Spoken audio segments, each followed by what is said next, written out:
করে ভালোবেসে যাচাই বাছাই করে প্রতি সপ্তাহের ন্যায় এই সপ্তাহে Nawabganj BDC answer battalion camp জামে মসজিদে সালাতুল জুমা আদায় করার জন্য 17 আনসার ব্যাটালিয়ন আজকের আখিরি জুমা এখান থেকে জুমা পড়ে চলে যাবে। 21 আনসার ব্যাটালিয়ন সৈনিক বাহিরা আজকে এখানে এসেছেন, প্রথম জুমার সালাত আদায় করবেন। আল্লাহ তাআলা আমাদেরকে হাব্বুল বিলাদি ইলাল্লাহি মাসাজিদুহা, আল্লাহ তাআলা নিকট সবচেয়ে প্রিয় জায়গা, সবচেয়ে দামি জায়গা, সবচেয়ে উৎকৃষ্ট জায়গা আল্লাহর ঘর মসজিদে আমাদেরকে আসার বসার তৌফিক এনায়েত দান করেছেন। মাইকের আওয়াজ যত দূর পর্যন্ত যাচ্ছেন, পর্দার আড়াল থেকে যে সমস্ত মা বোনেরা আলোচনা শুনতেছেন, আমরা সকলেই কালিমাতুর শুকর আদায় করে বলি আলহামদুলিল্লাহ। সম্মানিত হাজিরিন, আজকে আমার আলোচনার বিষয় হলো ইসলামের দৃষ্টিতে অপচয় অপব্যবহার এর শাস্তি। আমি আপনাদের সামনে খুতবার শুরুতে সূরা কলাম থেকে তেলাওয়াত করেছি। এই সূরা কলামের তাফসীর তরজমা আমরা পরবর্তীতে একটু পরেই আমরা শুনবো। শুরুতেই আমরা শুনবো সূরা নাআমের 141 নম্বর আয়াতের অংশ বিশেষ এর তরজমা। এর আগে আমরা জেনে নেই অপচয় এবং অপব্যবহারটা কি। ইসরাফ বলা হয়েছে, ইসরাফ অর্থ হলো অপচয় বা অপব্যবহার।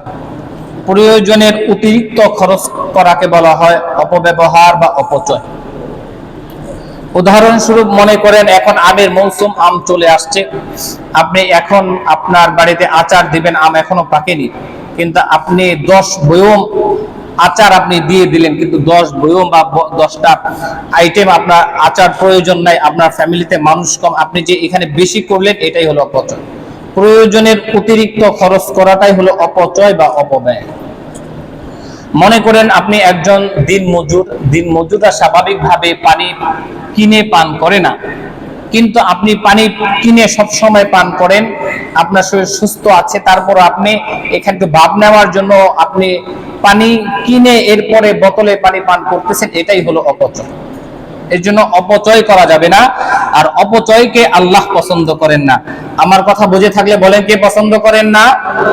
আল্লাহ পছন্দ করেন না। আসেন শুরুতে আমরা জেনে নিই, আল্লাহ বলছেন কুলু মিন সামারিহি ইযা আসমারা ওয়া তু হাক্কাহু ইয়াওমা হাসাদিহি, যখন ফল ধরে গাছের মধ্যে, কুলু তোমরা খাও। আল্লাহ তাআলা এর আগে বলেছেন আমি তোমাদের জন্য অনেক গাছ দিয়েছি, খেজুরের গাছ দিয়েছি, আঙ্গুরের গাছ দিয়েছি, অনেক ফসলের গাছ দিয়েছি, ফল দিয়েছি। যখন এই গাছগুলোর মধ্যে ফল হয় তোমরা এই ফলগুলো খাও। ও আতু হাক্কাহু ইয়াওমা হাসাদি, এবং এই ফলের মধ্যে কিছু মানুষ, দরিদ্র মানুষ হক রয়েছে, তাদের হকগুলো তোমরা আদায় করো, অর্থাৎ গরিব মানুষদেরকে দিও, তোমরা এইগুলো খাও। এরপরে আল্লাহ বলে ওয়ালা তুসরিফু, তোমরা ইসরাফ করো না, তোমরা অপচয় করো না। আল্লাহ বলতেছেন ফাইনাল ডিসিশন, ইন্নাহু লা ইউহিব্বুল মুসরিফিন, কেননা আমি আল্লাহ অপচয়কারীকে পছন্দ করি না। অপচয়কারীকে কে পছন্দ করেন না? আচ্ছা, আল্লাহ যদি আপনাকে পছন্দ না করেন, আপনার কি কোনো বাঁচার রাস্তা আছে? দেখেন, আপনি নামাজ পড়েন, আপনি রোজা রাখেন, আপনি হজ করেছেন, আপনি যাকাত দেন, আপনি কোরআনে কারিমের তেলাওয়াত করেন, আপনি জিকির আজকার করেন, আপনি দান সদকা করেন, কিন্তু একটা সিফত আপনার রয়েছে, সেটা হলো আপনি অপচয় করেন। আর এই সিফতটা থাকার কারণে, এই আলামতটা থাকার কারণে, আপনার এটা আপনার মধ্যে থাকার কারণে আল্লাহ বলতেছেন আমি আল্লাহ তোমাকে পছন্দ করি না। আপনার 2টা 3 পিস হলে হয়ে যায়, 4টা হলে হয়ে যায়, আপনি 6টা কিনেছেন। আপনার 2টা শার্ট হয়ে গেলে হয়ে যায়, বা 4টা হলে হয়, আপনি 8টা শার্ট কিনে নিয়েছেন। আপনার 2 জোড়া জুতা হলেই হয়ে যায়, আপনি 6 জোড়া জুতা কিনে নিয়েছেন। এই যে প্রয়োজনের অতিরিক্ত যারা খরচ করবে, যদিও তারা নামাজ পড়বে, যদিও রোজা রাখবে, কিন্তু তাদেরকে আল্লাহ পছন্দ করবেন না। এরপরে সূরা আরাফ 31 নম্বর আয়াতের মধ্যে বনি আদমকে, আদম সন্তানকে উদ্দেশ্য করে আল্লাহ তাআলা বলতেছেন, আয়াত নাম্বার 31, আল্লাহ বলেন ইয়া বনি আদম খুযু যিনাতাকুম ইনদা কুল্লি মাসজিদ কুলু ওয়াশরাবু ওয়া লা তুসরিফু ইন্নাহু লা ইউহিব্বুল মুসরিফিন। আল্লাহু আকবার বলেন। আল্লাহ বলে ইয়া বনি আদম, হে আদমের সন্তানরা, খুযু যিনাতা ইনদা কুল্লি মসজিদ, যখন তোমরা মসজিদে যাও সুন্দর পোশাক পরো, যখন তোমরা সালাত আদায় করো তোমরা তখন কি পরো? সুন্দর পোশাক। এই জন্য শুক্রবার বিশেষ করে আমরা সুন্দর পোশাক পরে মসজিদে নামাজ পড়ার জন্য আসবো তো ইনশাআল্লাহ। সবাই ইনশাআল্লাহ বলেন। আপনি যখন দাঁড়ান তখন তো রবের সামনে দাঁড়ান। আপনি যখন নামাজে দাঁড়ান তখন কোন এমপির সামনে দাঁড়ান না, কোন মন্ত্রীর সামনে দাঁড়ান না, স্যারের সামনে দাঁড়ান না, মা বাবার সামনে দাঁড়ান না। স্যারের সামনে দাঁড়ালে দুই হাত পিছনে দিয়ে, দুই হাত সামনে দিয়ে সুন্দর করে কথা বলেন, স্যারকে স্যালুট দেন, স্যারকে সম্মান করবেন, এটাই করতে হয়, এটা নিয়ম। কিন্তু আপনি রবের সামনে দাঁড়িয়েছেন, আপনাকে তখন সুন্দর পোশাক পরে দাঁড়াতে হবে, সুন্দরভাবে দাঁড়াতে হবে।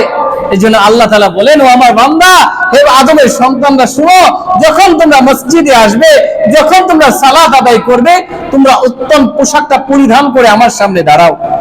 এরপরে আল্লাহ বলেন, কুলু ওয়াশরাবু ওয়ালা তুসরিফু, তোমরা খাও পান করো, ওয়ালা তুসরিফু, তোমরা অপচয় করো না, অপব্যয় করো না। ইন্নাহু লা ইউহিব্বুল মুসরিফিন, কেননা অপচয়কারীকে আমি আল্লাহ পছন্দ করি না। অপচয়কারীকে কে পছন্দ করেন না বলেন? আল্লাহ। জোরে ডাক দিয়ে বলেন আল্লাহ। আরো জোরে ডাক দিয়ে বলেন আল্লাহ। আল্লাহ অপচয়কারীকে পছন্দ করেন না। আপনি তো খুব আল্লাহ বাছুরদার, কিন্তু আপনি অপচয় করেন। খাবারে আপনি অনেক অপচয় করেন। আপনার বাড়িতে আম লাগে 2 কেজি, আপনি নিয়ে আসলেন 3 কেজি 4 কেজি, পরে কেউ খেতে পারে না, পচে যায়। আপনি অনেক আইটেম করেছেন, খাবার খান, অসুবিধা নাই, আইটেম করেছেন করেন, কিন্তু এটা যেন নষ্ট না হয়ে যায়। তাহলে অপচয়কারীকে 2টা আয়াতের মাধ্যমে আমরা জানলাম আল্লাহ তাআলা অপচয়কারীকে পছন্দ করেন না। এখন আসেন বনি ইসরাইলের 27 নম্বর আয়াত থেকে আমরা কিছুক্ষণ জানবো। আল্লাহ তাআলা বলতেছেন, ইন্নাল মুবাযযিরিনা কানু ইখওয়াতিশ শাইতান। তার আগের 26 নম্বর আয়াতের মধ্যে আল্লাহ তাআলা বলেন বনি ইসরাইলের, ওয়া আতিযাল কুরবা হাক্কাহু ওয়াল মিসকিনা ওয়া ইবনাস সাবিল ওয়া লা তুবাযযির তাবযীরা। আল্লাহ বলেন, তোমরা তোমাদের আত্মীয় স্বজনের প্রাপ্য হক দাও। তোমার আত্মীয় স্বজন, তোমার খালা, তোমার চাচা, তোমার দাদা, তোমার নানি, আত্মীয় স্বজন যারা রয়েছে তাদের যে হক গুলো রয়েছে, প্রাপ্য অধিকার গুলো তোমরা আদায় করো। কথা কার? ভাই বলেন না, কথা কার? অনেক সময় দেখা যায় বাবা মারা গিয়েছে, বাবা মারা যাওয়ার পরে বোনরা এখন বাবার বাড়িতে আসতে পারে না। ভাইরা 2 ভাই থাকে, 3 ভাই থাকে, 4 ভাই থাকে, বোনরা ভাইয়ের বাড়িতে এসে, বাবার বাড়িতে এসে খাবার খাবে, কোন ঘরে ঢুকবে, কোথায় মেহমানদারি নিবে, ভাইয়েরা ঝগড়া লাগে, আছে না নাই? আল্লাহ বলেন যে আত্মীয় স্বজনের সাথে, তাদের সাথে তোমরা তাদের হক গুলো তোমরা আদায় করো। আজকে আমরা আত্মীয় স্বজন হক আদায় করতে পারি না, চাই না। মেহমান আসলে আমরা রাগ হয়ে যাই, মনটা খারাপ করি। খালা আসলে, চাচা আসলে, শুধু শ্বশুর বাড়ির লোক আসলে আমরা খুশি হই। আলহামদুলিল্লাহ, যাদের মধ্যে কোরআনের জ্ঞান রয়েছে তারা নারাজ হয়ে যায় না। কেন? আপনি যদি কারোর ঘরে মেহমানদারি করেন, রিজিকে বরকত দিবেন কে? বলেন আল্লাহ। আল্লাহ বলেন, ওয়া আতি যাল কুরবা হাক্কাহু ওয়াল মিসকিনা ওয়া ইবনাস সাবিল। আত্মীয় স্বজন এবং মিসকিন এবং পথিক মুসাফির, 3 শ্রেণীর কথা। আত্মীয় স্বজন এবং মিসকিন এবং মুসাফিরদের হক আদায় করো। তাদের যে প্রাপ্য অধিকার রয়েছে, তাদের প্রাপ্য অধিকারগুলো তোমরা বুঝিয়ে দাও। ওয়ালা তুবাযযির তাবযীরা, তোমরা অপচয় করো না, অপব্যয় করো না। মেহমান আসছে, আপনি অনেক আইটেম খাওয়ালেন, বেশি আইটেম আপনাকে খাওয়াতে হবে না। এখানে অপচয় করা যাবে না। আপনি তাকে যথাসম্ভব তাকে মেহমানদারি করেন। এরপর আল্লাহ তাআলা বলেন, ইন্নাল মুবাযযিরিনা কানু ইখওয়ানাশ শায়াতিন। শুনে রাখো, যারা অপচয় করে এবং অপব্যয় করে তারা শয়তানের ভাই। কার ভাই? কার ভাই? জিনা করে সে শয়তানের ভাই না, চুরি করে সে শয়তানের ভাই না, শুধু খায় সে শয়তানের ভাই না। আমি কোরআনে কোথাও পাই নাই, রিচার্জে কোথাও পাই নাই, ইতিহাসে কোথাও পাই নাই যে নামাজ পড়ে না শয়তানের ভাই, চুরি করে শয়তানের ভাই, জিনা করে শয়তানের ভাই।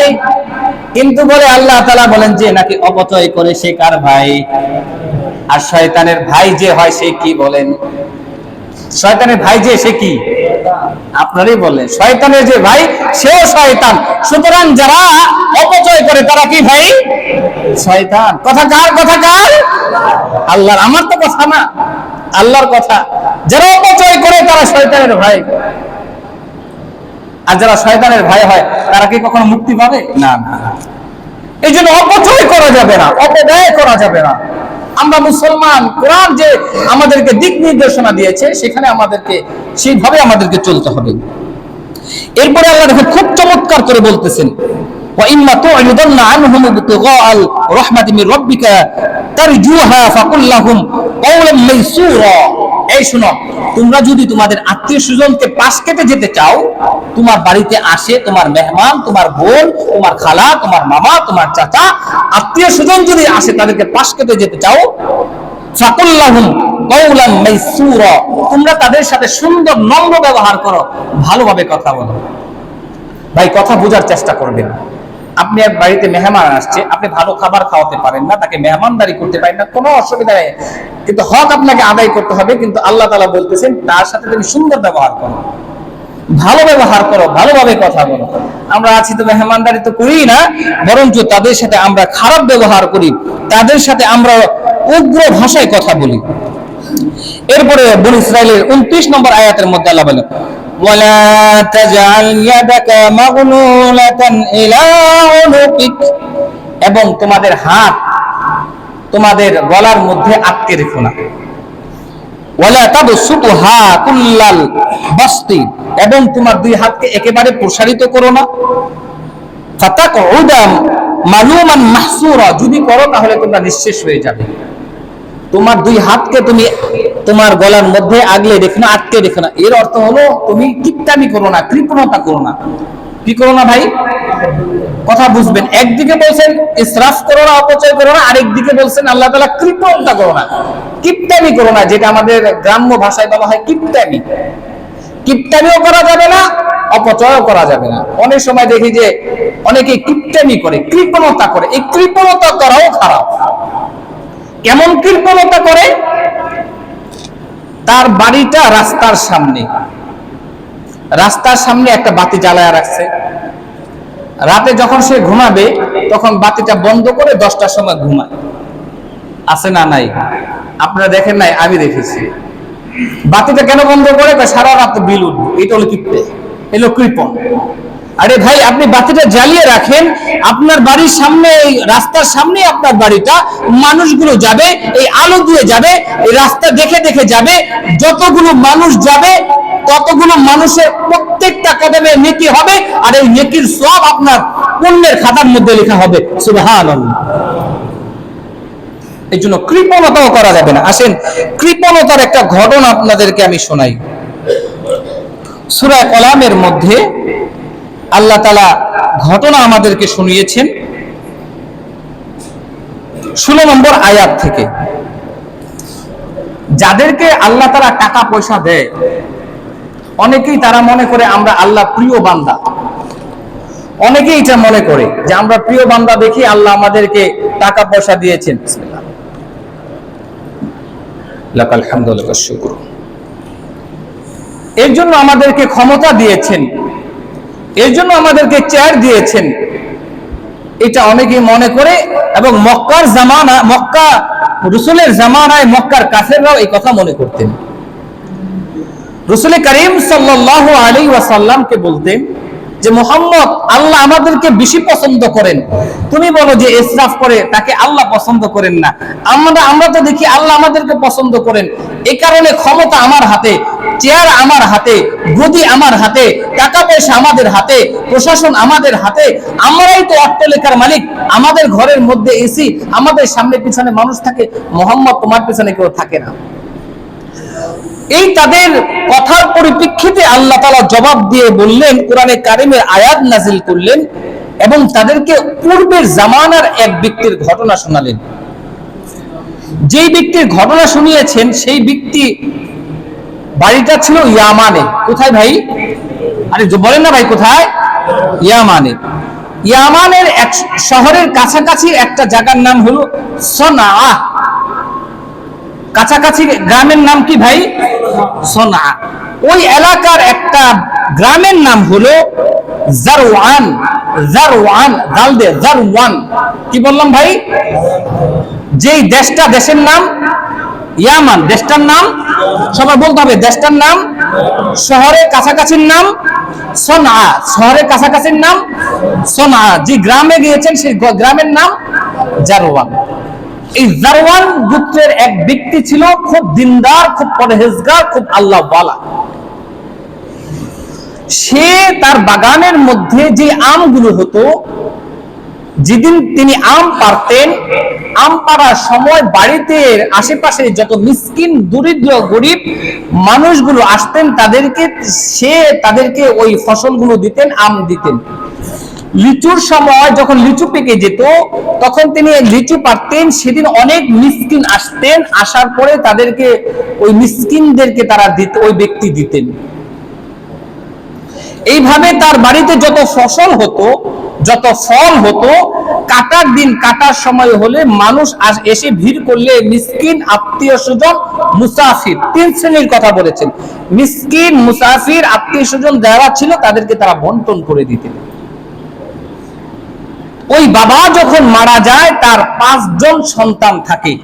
কয়জন সন্তান? 5 জন সন্তান। এর মধ্যে 4 ভাই একমত প্রকাশ করেন যে আমার বাবা বড় বোকা ছিল। এই কারণে বাবা আমাদের ফসলগুলো কাটার দিন মিসকিন, মুসাফির, আত্মীয়দেরকে বন্টন করে দিতেন কিছু অংশ।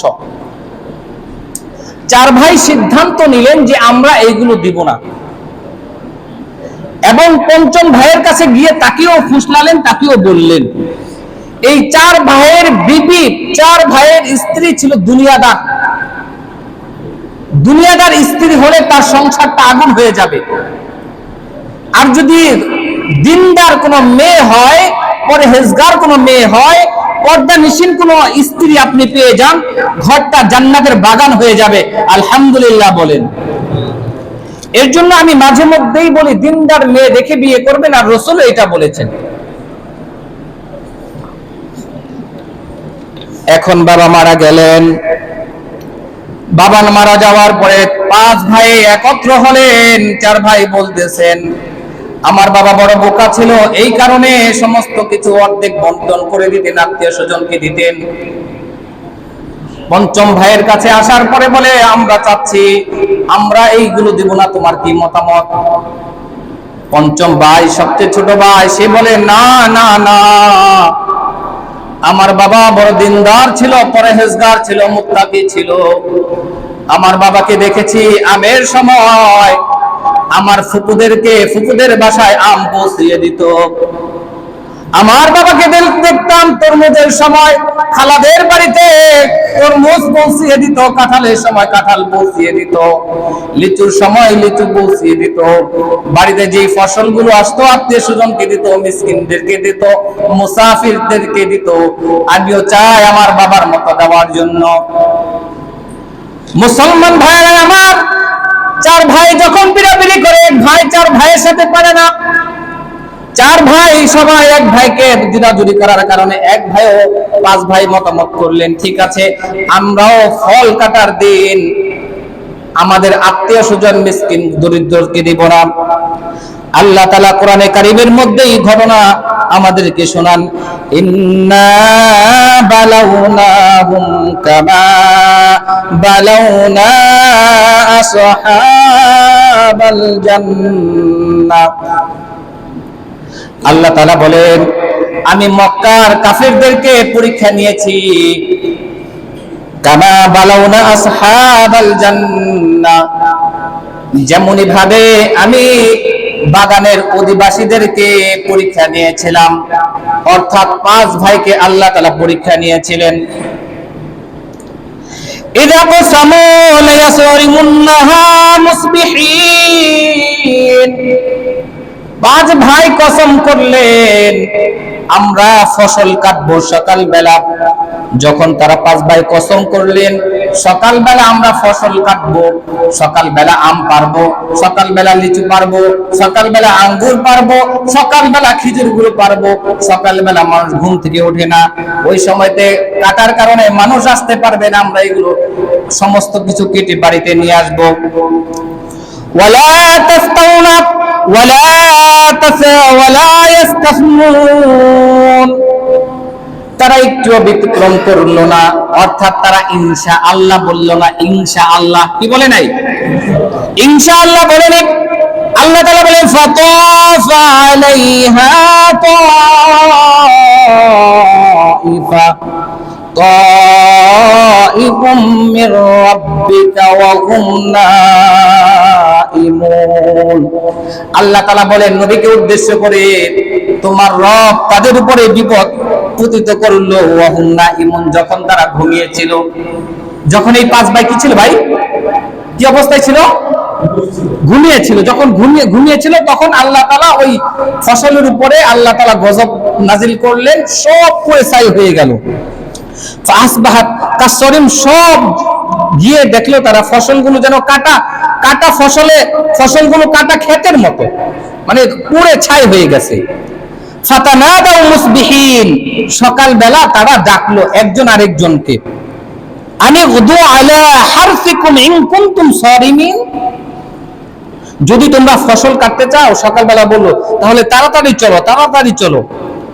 ফানতালাকু ফানতালাকু ওয়া হুম ইয়াতাখাফাতুন, এবং তারা চুপি চুপি বলতে বলতে চললো, কানে কানে। ইয়াতাখাফাতুন অর্থাৎ কানে কানে বলা, চুপি চুপি বলা, গোপনে বলা, নিম্ন স্বরে বলা। এই তাড়াতাড়ি চল, তাড়াতাড়ি চল, এই তাড়াতাড়ি উঠ, আমরা ফসল কাটবো, আমরা আম পারবো, এইভাবে বলতে বলতে তারা চললো।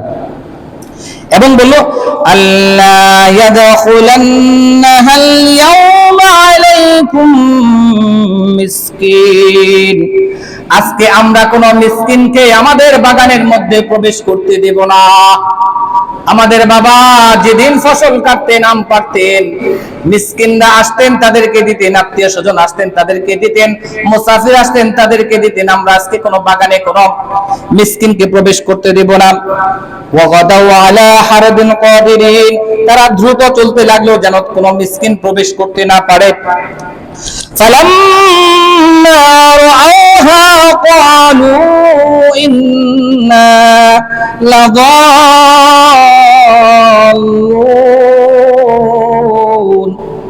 তারা যখন সেই বাগানের কাছে পৌঁছালো, বাগান দেখার পরে বলতেছে আমরা ভুল রাস্তায় চলে আসছি, অন্যের বাগানে আসছি।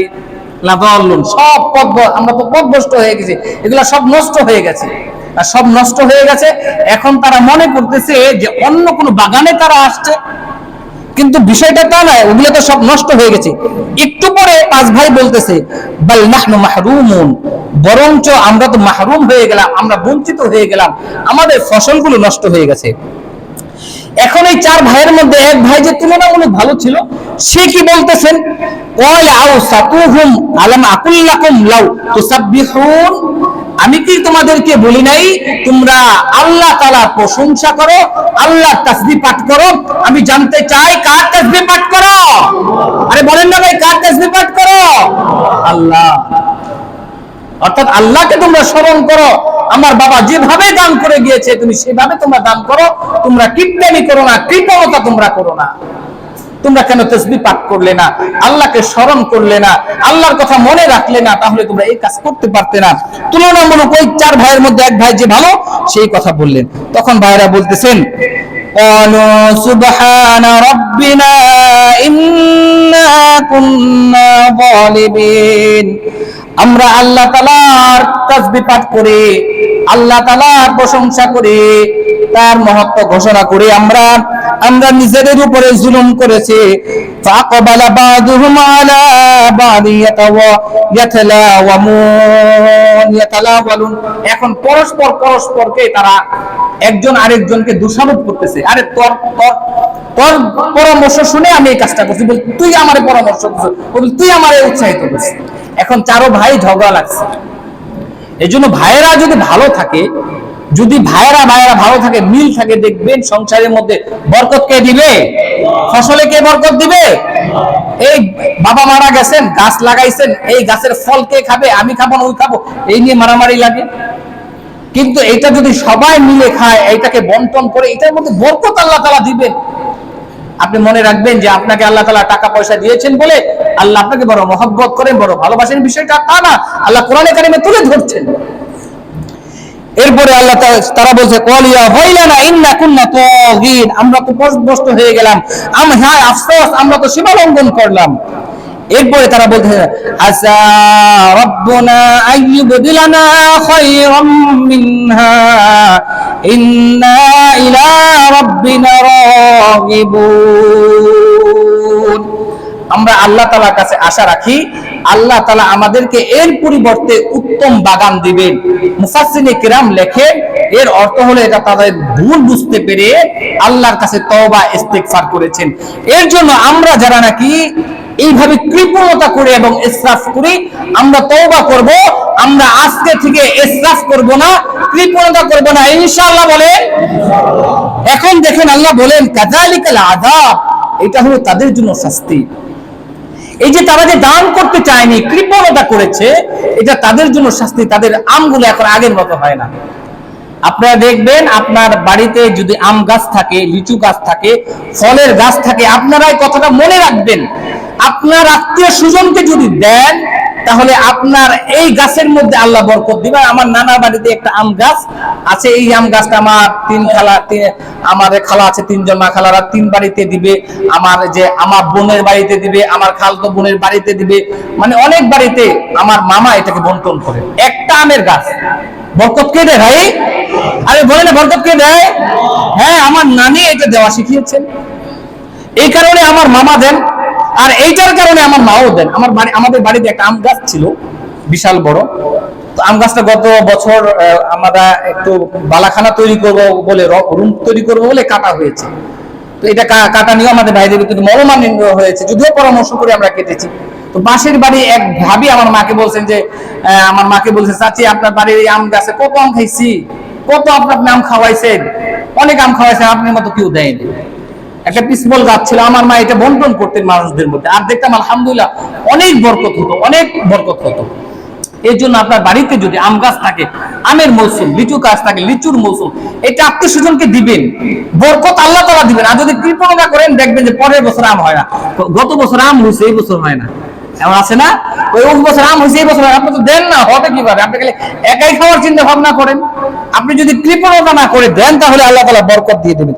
এরপরে আল্লাহ বলেন, কাযালিকাল আযাব, এটা কিন্তু তোমাদের জন্য আযাব, ওয়াল আযাবুল আখিরাতু আকবার, আর আখিরাতে এটার বড় আযাব রয়েছে।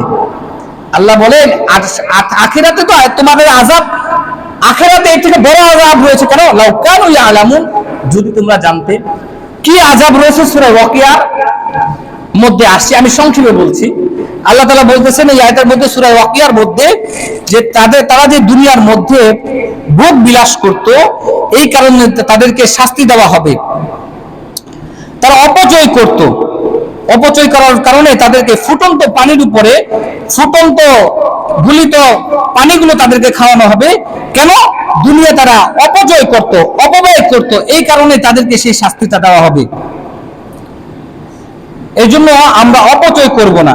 অপচয় যদি আমরা করি, ফুটন্ত পানির মধ্যে আমাদেরকে দেওয়া হবে। আল্লাহ বলেন যে তারা দুনিয়ার মধ্যে অপচয় করত, গরিব দরিদ্রতে তাদেরকে দিত না। এই জন্য অপচয় করা যে করবে, তাকে আল্লাহ তাআলা পছন্দ করেন না। অপচয় যে করবেন, তার ফসলের মধ্যে আল্লাহ বরকত হবে না। অপচয় যে করবেন, তাকে আল্লাহ তাআলা কিয়ামতের ময়দানে কঠিন আযাব দিবেন, কঠিন শাস্তি দিবেন। 3 ব্যক্তির আমল আল্লাহ তাআলা পছন্দ করেন না, 3টা কাজ আল্লাহ পছন্দ করেন না। আমার কথা বুঝে থাকলে বলেন তো কয়টা কাজ? বুখারী শরীফের 1477 নম্বর হাদিস, মুআবিয়া রাদিয়াল্লাহু তাআলা আনহু মুগীরা ইবনে শুবা রাদিয়াল্লাহু তাআলা আনহুকে একটা চিঠি লিখে পাঠালেন। মুআবিয়া রাদিয়াল্লাহু তাআলা আনহু মুগীরা ইবনে শুবা রাদিয়াল্লাহু তাআলা আনহুকে একটা মেসেজ দিলেন হোয়াটসঅ্যাপে, যে আমার হোয়াটসঅ্যাপে একটা মেসেজ দেন। বর্তমান ডিজিটাল যুগের কথা বললাম, যে আল্লাহ রাসূল সাল্লাল্লাহু আলাইহি ওয়াসাল্লামের কাছে আপনি যে মেসেজ পেয়েছেন, যে দিক নির্দেশনা পেয়েছেন, যে নসিহত শুনেছেন, ওর মধ্য থেকে আমাকে নসিহত করেন। হযরত মুগীরা ইবনে শুবা রাদিয়াল্লাহু তাআলা বললেন, আল্লাহ তাআলা বান্দার তিনটা কাজ পছন্দ করেন না। কয়টা কাজ পছন্দ করেন না ভাই? তিনটা কাজ। ইন্নাল্লাহা কারিহা লাকুম সালাসা, আল্লাহ তাআলা বান্দার তিনটা কাজ পছন্দ করেন না। ইলা ওয়া কাউলা, অনর্থক কথাবার্তা বলা। এক নম্বর অনর্থক কথা বলা। এক নম্বর কি ভাই বলেন? অনর্থক কথাবার্তা বলা আল্লাহ তাআলা বান্দার পছন্দ করেন না। এর জন্য অপ্রয়োজনীয় কথা বলবো না ভাই। আজকে যারা আমরা নতুন সৈনিক ভাইয়েরা এসেছি 21 ব্যাচ, আপনারা অনর্থক কথা বলবেন না, তসবিহ পাঠ করবেন, জিকির আজকার করবেন। আলহামদুলিল্লাহ, এখানে যারা আজকে বিদায় নিবে 17 আনসার ব্যাটালিয়ন, আমি গুনাহগার আলোচনা শুনেছেন, তারা আমাকে মহব্বত করে, আমিও তাদেরকে মহব্বত করি।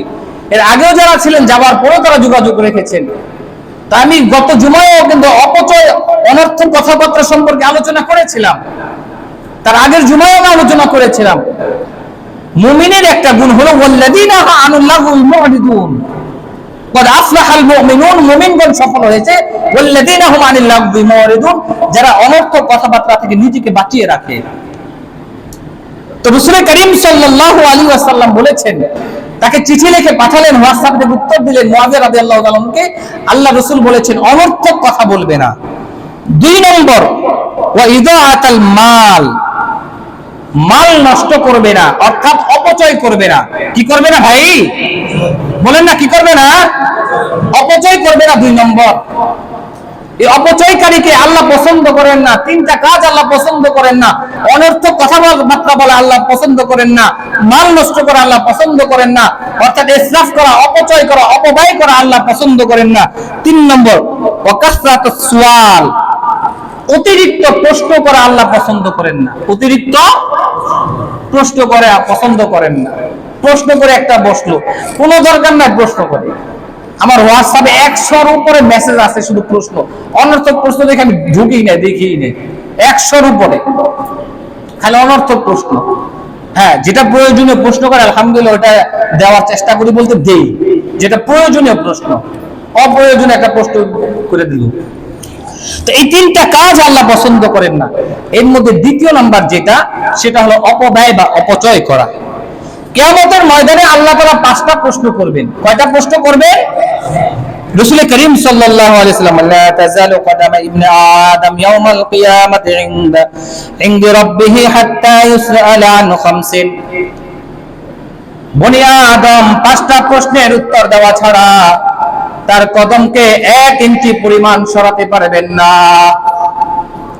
আল্লাহ রাসূল সাল্লাল্লাহু আলাইহি ওয়াসাল্লাম বলে, 1 নম্বর আন উমরিহি ফীমা আফনাহু, আন উমরিহি ফীমা আফনা। 1 নম্বর, তুমি তোমার জীবনকে কিভাবে তুমি কাটিয়েছো।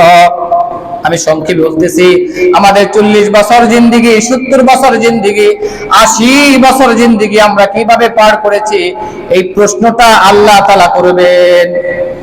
1 ইঞ্চি পর্যন্ত কদম সরাতে পারবে না আদম সন্তান। 2 নম্বর আন শাবাবিহি ফীমা আবলা, তোমার যৌবনকালটা তুমি কিভাবে পার করেছো, এই প্রশ্নটাও আল্লাহ তাআলা করবেন।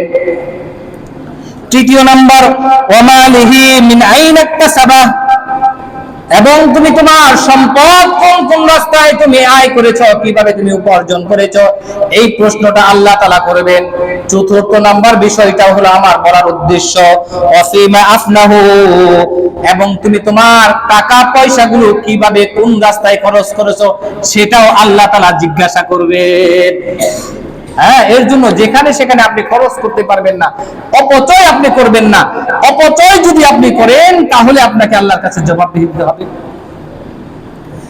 হ্যাঁ, আপনি যদি গানের জন্য আপনি ফান্ড দেন, আপনি টাকা পয়সা দেন, কনসার্টের জন্য দেন, এটা জবাবদিহি আল্লাহর কাছে দিতে হবে।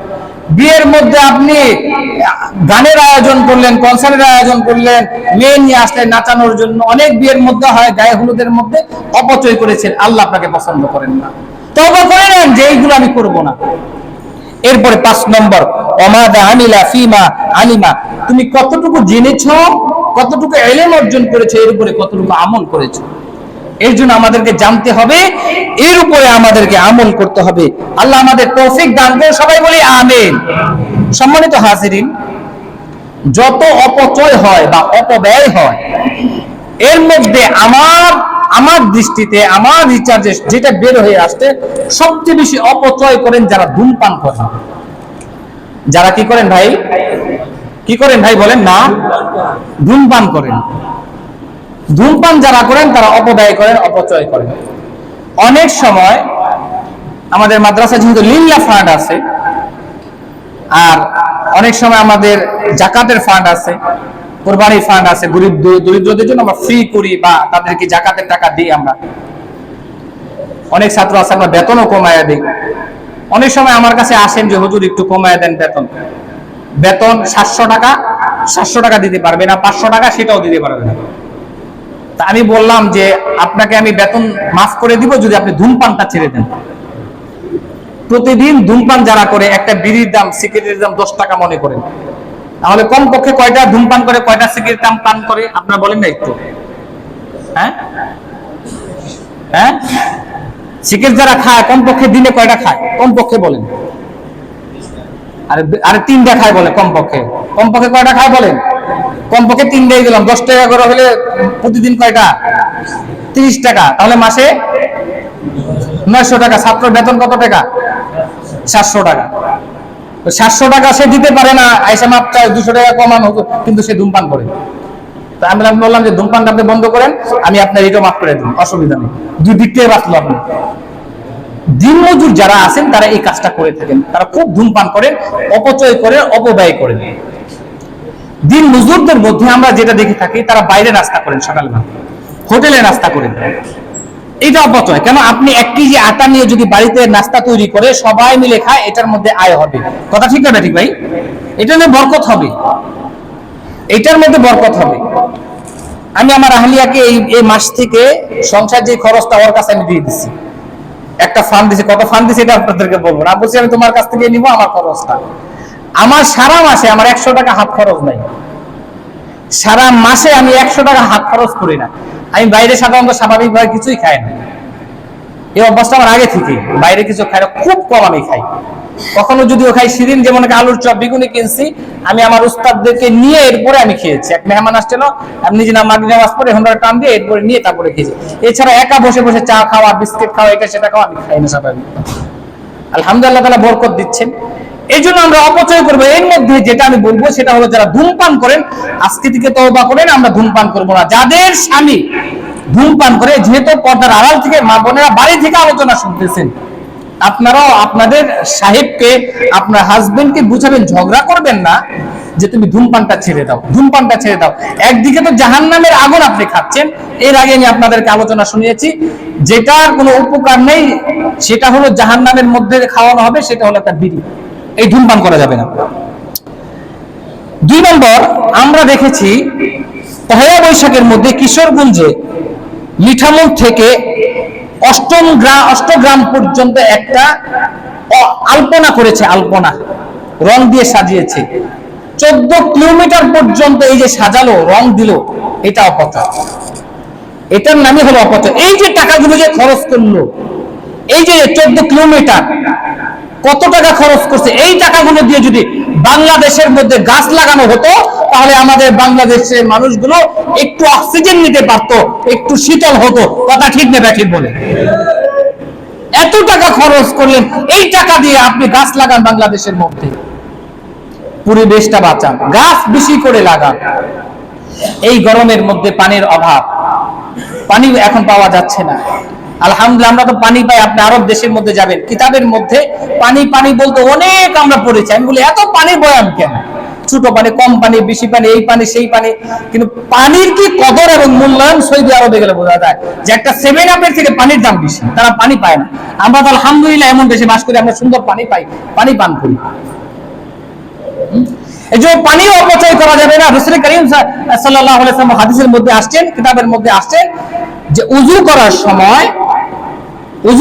সময় যদি তুমি নদীতেও পানি তুমি উযু করো, তারপরে 3 বারের জায়গায় 4 বার কুলি করা যাবে না। 3 বারের জায়গায় 4 বার কুলি করা যাবে, অর্থাৎ নদীর মধ্যে পানি অপচয় করা যাবে না। আমরা তো যে উজু করতে আসি, মাথা মাছের সময় পানি পড়তেই থাকে, ট্যাপ চলতেই থাকে, ট্যাপ চলতেই আছে, পানি চলতেই আছে, পানি পড়তেছে, অপচয় হচ্ছে। আপনাকে আল্লাহ পছন্দ করেন না। আল্লাহ বলে লা ইউহিব্বুল মুসরিফিন, আমি তো অপচয়কারীকে পছন্দ করি না।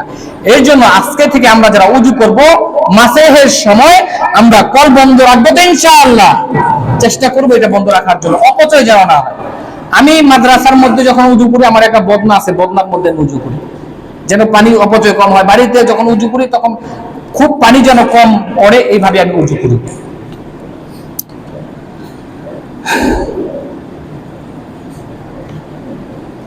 সর্বশেষ একটা হাদিস বলে আমি আলোচনা শেষ করছি। রাসূল করিম সাল্লাল্লাহু আলাইহি ওয়াসাল্লামকে প্রশ্ন করলেন, আন সাঈদ ইবনে উবাদা রাদিয়াল্লাহু তাআলা আনহু, সাঈদ ইবনে উবাদা রাদিয়াল্লাহু তাআলা বর্ণিত, রাসূলকে প্রশ্ন করলেন, ইয়া রাসূলুল্লাহ আইয়ু সাদাকা আফজাল, সবচেয়ে উত্তম সাদাকা কি? সবচেয়ে উত্তম সাদাকা কি? নবীজি বললেন, সাকয়ুল মাই, পানি পান করানো। কি পান করানো ভাই? ভাই বলেন না, কি পান করানো?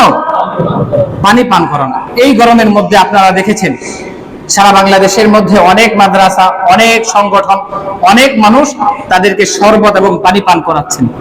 তারা উত্তম সাদাকার কাজ করতেছেন। আল্লাহ তাআলা প্রত্যেকের এই পানি পান করানোকে কবুল করুন, সবাই বলি আমিন। এই যে আমি পান করি, ইমাম সাহেব এখানে এনে দেন, একটু পানি পান করি, গলাটাকে ভিজে, এইটা হলো সাদাকা। আপনারা যারা আসছেন, আগামীতে যত মানুষকে পানি পান করাবেন, শুধু হুজুরদেরকে না, যত মানুষকে পানি পান করাবেন, তখন এই হাদিসটা মনে রাখবেন, নবীজি বলছেন যত সাদাকা আছে সবচেয়ে উত্তম সাদাকা হলো কোন ব্যক্তিকে পানি পান করানো। এর জন্য আমি পানি পান করাচ্ছি। পানি পান করার সাথে, পান করানোর সাথে সাথে আপনি উত্তম সাদাকার সওয়াব পেয়ে গেলেন। সুবহানাল্লাহ। আল্লাহ তাআলা আমাদের সবাইকে অপচয় থেকে, অপব্যয় থেকে হেফাজত করুন, সবাই বলি আমিন। আখির দাওয়ানা আলহামদুলিল্লাহি রাব্বিল আলামিন। যা সুন্নাত কইনা কাবলা জামাত, তার সুন্নাত করেন।